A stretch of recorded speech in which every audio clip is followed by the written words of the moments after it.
کہ امام دوسروں کو کتنی اہمیت دیتے ہیں، یہاں امام قاتل کا بھی خیال رکھنے کا حکم دیتے ہیں۔ اب وہاں امام فرماتے ہیں کسی سے وصیت 25 میں کہ مالیات لینے ہیں تو ان کے پاس جاتے ہوئے کیا کیا چیزوں کا خیال رکھنا، لیکن قربان یا علی آپ کی عظمت پہ اپنے بیٹوں کو وصیت فرما رہے ہیں، وصیت فرماتے ہوئے فرماتے ہیں کہ یا بنی عبد المطلب، یہ وصیت نمبر 47 ہے، یا بنی عبد المطلب لا الفینکم تخوضون دماء المسلمین خوضا،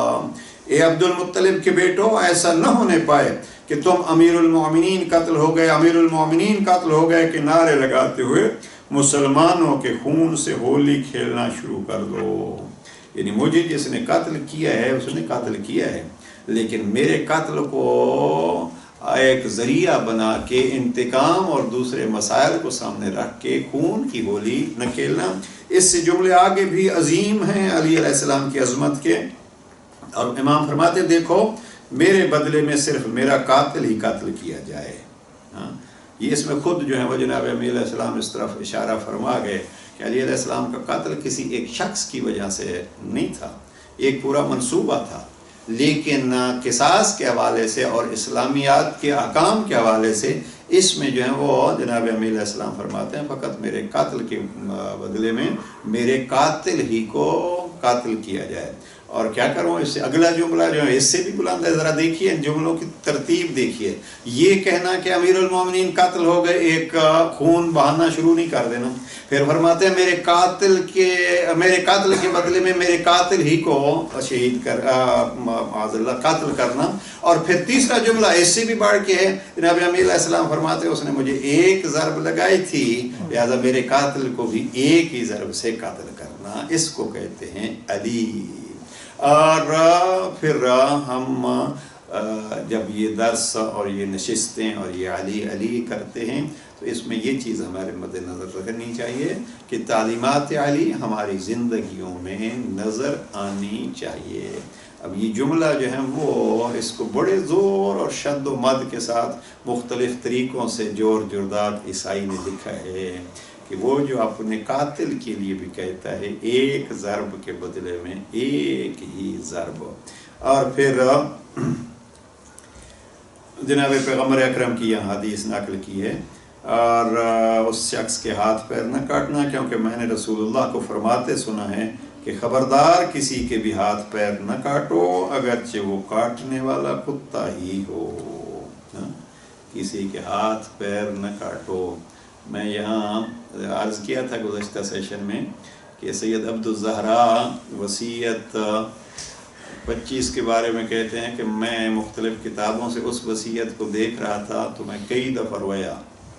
اب جی چاہتا ہے یہاں ہم بھی روئیں اس وصیت کو بھی پڑھ کے، اس لیے کہ امام تو وہ ہیں جو فرماتے ہیں کہ میں نے پیغمبر سے سنا ہے کہ کسی کے ہاتھ پیر مت کاٹو وہ خواہ۔ اب اگر ہم اس کو کربلا میں دیکھیں تو جب رسول اللہ کی بیٹی آئی تھی، یہ حدیث رسول پہ ذکر کی ہے جناب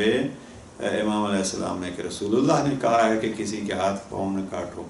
اس لیے شاید جب علی کی بیٹی آئی ہیں بھائی کے مقتل میں اور رخ کیا ہے وہاں مدینہ کی طرف، یا رسول اللہ صلی علیک ملیک السماء، آپ پر تو آسمان کے فرشتے درود بھیجتے ہیں، دیکھ اپنے بیٹے کو، مقطوع الاعضاء، بی بی کے الفاظ ہیں اس کے اعضاء کاٹ دیے گئے ہیں، مقطع الاعضاء، ان کے اعضاء ٹکڑے ٹکڑے کر دیے گئے ہیں۔ تو بہرحال یہ ہے ایک مظلومیت جناب امیر علیہ السلام کی۔ تو میں جو چیز عرض کرنا چاہتا ہوں وہ یہ ہے کہ امام نے عدالت کو کس انداز سے پیش کیا ہے اور ہمیں انصاف کو کس انداز سے مد نظر رکھنا چاہیے۔ یہ وصیت 47 کے جملے ہیں، اور انشاءاللہ شاید اس وصیت کے بعد کوشش کریں گے کہ اگر ہم مختصراً، تفصیل سے تو نہیں لیکن مختصراً جو ہیں وہ اس خط 53 پہ تھوڑی سی بحث ہو جائے۔ ہمارے استاد محترم آیت اللہ العظمیٰ آغا فاضل انکرانی نے باقاعدہ ایک درس کا سلسلہ کیا تھا، ان کی کتاب ہم نے وہ انگلش میں بھی ترجمہ کرائی تھی، یہ خط 53 کی شرح جو ہے وہ موجود ہے، اور اردو میں بھی اس کا ترجمہ ہوا ہے. اچھی کتاب ہے, کوئی تفصیلی نہیں ہے, لیکن اس خط 53 میں جو مالک اشتر کو لکھا جناب امیر علیہ السلام نے, اس کے بارے میں ان کے اچھے ایک شرح ہے. تو ہم بھی چاہیں گے انشاءاللہ کسی وقت اگر فرصت ہوتی ہے تو خط 53 کو مختصر طور پر پیش کیا جائے. تو ایک جملہ جو ہے وہ خط 53 کا مالک اشتر کو بھیجا مصر کا گورنر بنا کے, اور مصر کا گورنر بناتے ہوئے ان کو جو وصیت کی اس میں دیکھیے کہ انسانیت کے احترام کے لیے امام نے کیا کہا. موضوع ہمارا یہ ہے کہ امام نے کس انداز میں مسلمانوں کو, انسانوں کو اور بلکہ حیوانوں کے بھی حقوق کے خیال کا حکم دیا. یہ 2-3 جملے جو ہیں وہ اس حصے سے پڑھتے ہیں. جناب مالک اشتر کو فرماتے ہیں وَأَشْعِرْ قَلْبَكَ الرَّحْمَةَ لِلرَّعِيَّةِ, اور اگر یہ ہو وَالْمَحَبَّةَ لَهُمْ وَاللُّطْفَ بِهِمْ, یہ اسلامی حکمرانوں کے لیے ایک عجیب پہلو ہے اور ایک عجیب درس ہے جناب امیر علیہ السلام کا. مفتی جعفر حسین مرحوم نے جو ترجمہ کیا ہے, مالک اشتر رعایا کے لیے اپنے دل کے اندر رحم و رافت اور لطف و محبت کو جگہ دو. اب یعنی آپ کو گورنر بنا کے بھیج رہا ہوں, لیکن میں علی آپ کو وصیت یہ کر رہا ہوں کہ آپ کے دل میں گورنرشپ کی وجہ سے سختی نہیں ہونی چاہیے کہ میں کوئی بڑا ہوں,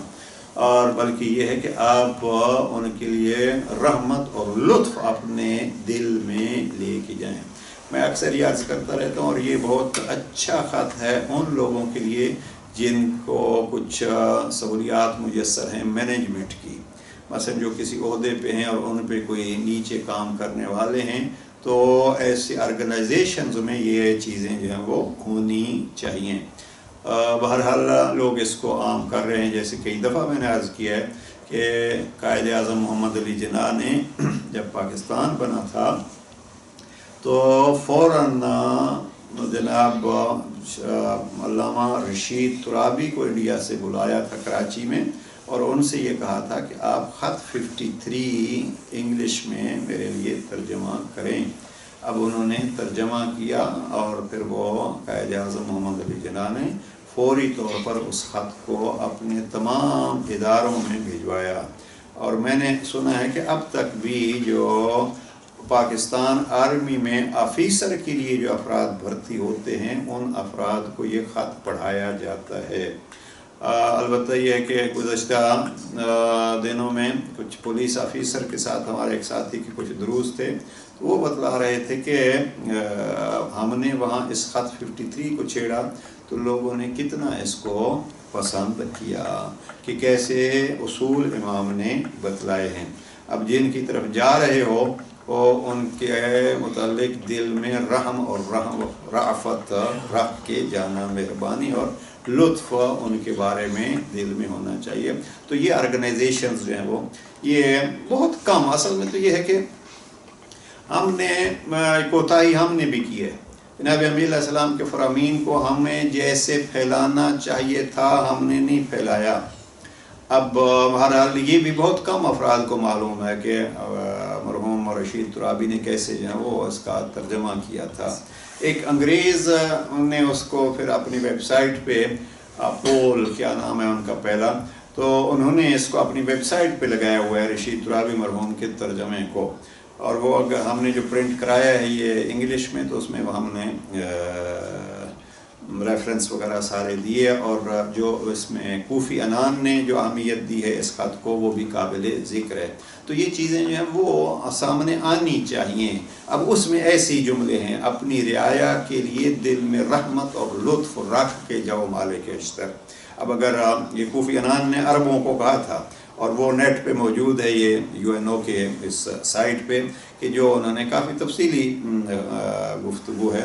UNO کے کوفی انان جب سیکرٹری تھے تو انہوں نے کہا ان کو کہ اگر عرب اس پر عمل کر لیں تو بہت سارے مسائل جو ہیں وہ حل ہو سکتے ہیں. یہ اگر کہیں بیٹھ جاتے ہیں کرسی پہ تو سمجھتے ہیں کہ بس سارا کچھ جہاں کے مالک ہم ہی ہیں. تو اشعر قلبک رحمت للرعیہ والمحبت لہم واللطف بہم.